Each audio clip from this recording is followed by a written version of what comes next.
जैसे कि पिछले पार्ट में आपने देखा था कि लक्ष्मण अपने बेटे विशाल पर बहुत गुस्सा था, पर इस घर में कोई और भी है जो कि विशाल की इस हरकत से बहुत नाखुश है। अब आगे। उसी रात विशाल की मां अचानक से उठती। रात के करीब 3 बज रहे थे। विशाल की मां जैसे ही अपने कमरे की खिड़की खोलती है, उनके होश उड़ जाते हैं। वो तेज चिल्लाती है।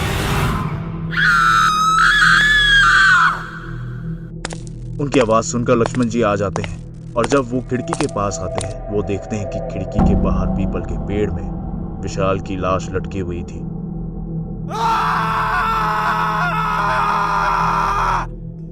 ये देखकर वो भी घबरा जाते हैं। उनकी आवाज सुनकर पूरा परिवार इकट्ठा हो जाता है। ये बात पूरे गांव में फैल जाती है। पूरे गांव में डर का माहौल बन जाता है, क्योंकि आज से पहले इस गांव में कभी ऐसा कुछ नहीं हुआ था। सुना है लक्ष्मण के बेटे को पीपल के पेड़ ने मार दिया। हाँ भाई, इस हादसे के बाद तो पूरे गांव में डर का माहौल बना हुआ है। लक्ष्मण जी अपने बेटे का अंतिम संस्कार पूरे रीति रिवाजों के साथ करते हैं। वो मन ही मन सोच रहे होते हैं, हे भगवान, ये क्या हो गया? मेरे बेटे को इतनी भयानक मौत क्यों दी? क्या मेरे पूरे परिवार?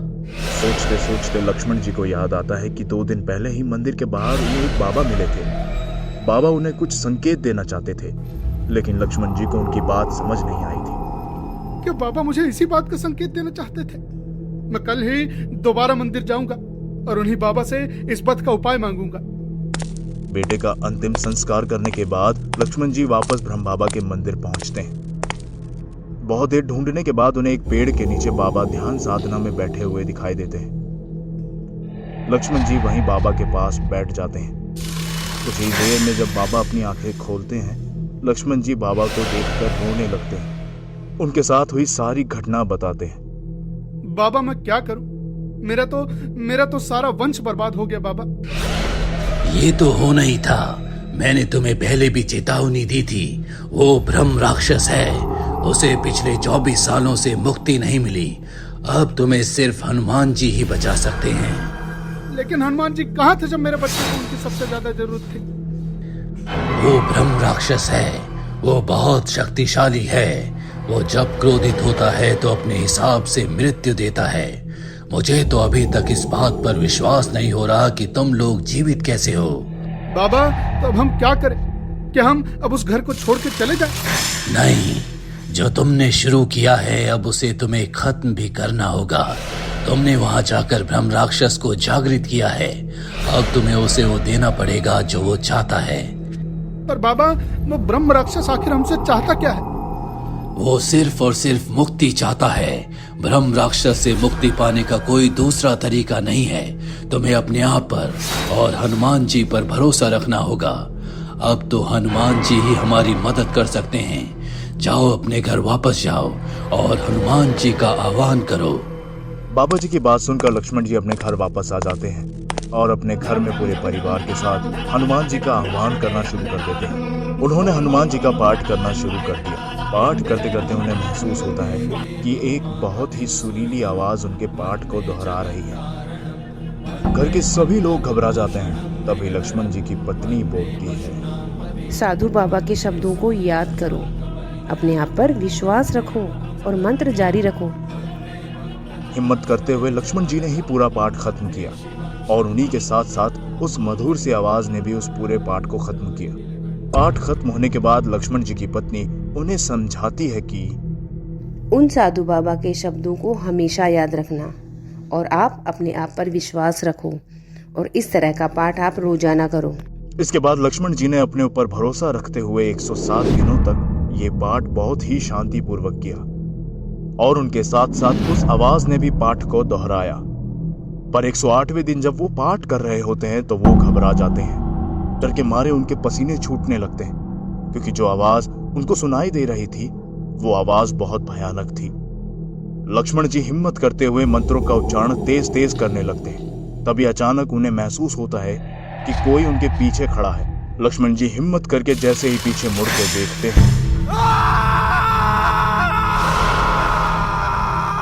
बहुत घबरा जाते हैं।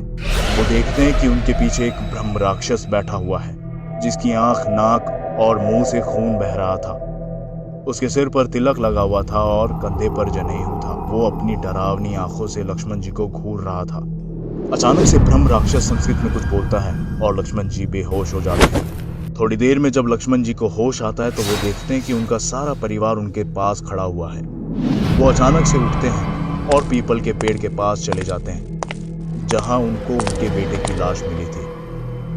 लक्ष्मण जी उसी पेड़ के नीचे बैठकर दोबारा मंत्रों का उच्चारण करने लगते हैं। मंत्रों का उच्चारण करते करते उन्हें महसूस होता है कि कोई उन्हें पेड़ की शाख से देख रहा है। लक्ष्मण जी शाख की तरफ देखते हैं और बहुत घबरा जाते हैं, क्योंकि ब्रह्म राक्षस उन्हें घूर रहा होता है। लक्ष्मण जी मंत्रों का उच्चारण और जोर जोर से करने लगते हैं।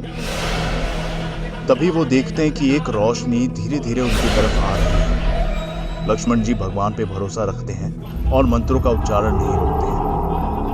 अचानक से वो रोशनी उनके बहुत पास आ जाती है और लक्ष्मण जी अचानक से बेहोश हो जाते हैं। थोड़ी देर में जब उन्हें होश आता है तो वो देखते हैं कि वो हनुमान जी के मंदिर में बैठे हुए हैं और उनका सारा परिवार उनके साथ है। लक्ष्मण जी देखते हैं कि साधु महाराज जो उन्हें कुछ दिनों पहले मंदिर में मिले थे वो वहीं बैठे हैं। लक्ष्मण जी बाबा से पूछते हैं, महाराज ये सब क्या हुआ? तुमने ब्रह्म राक्षस की आत्मा को मुक्ति दिला दी है। लेकिन आपने तो कहा था कि ब्रह्म राक्षस से मुक्ति पाने का कोई रास्ता नहीं है। लेकिन मैंने ये भी कहा था कि तुम्हें हनुमान जी पर और अपने आप पर भरोसा रखना होगा। तुमने अपने भरोसे से ईश्वर के प्रति जो तुम्हारा विश्वास है उससे ब्रह्म राक्षस को मुक्ति दिला दी। अब वो वहां से जा चुका है।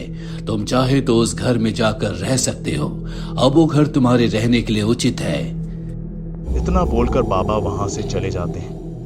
लक्ष्मण जी अपने परिवार के साथ वहां वापस रहने लगता है।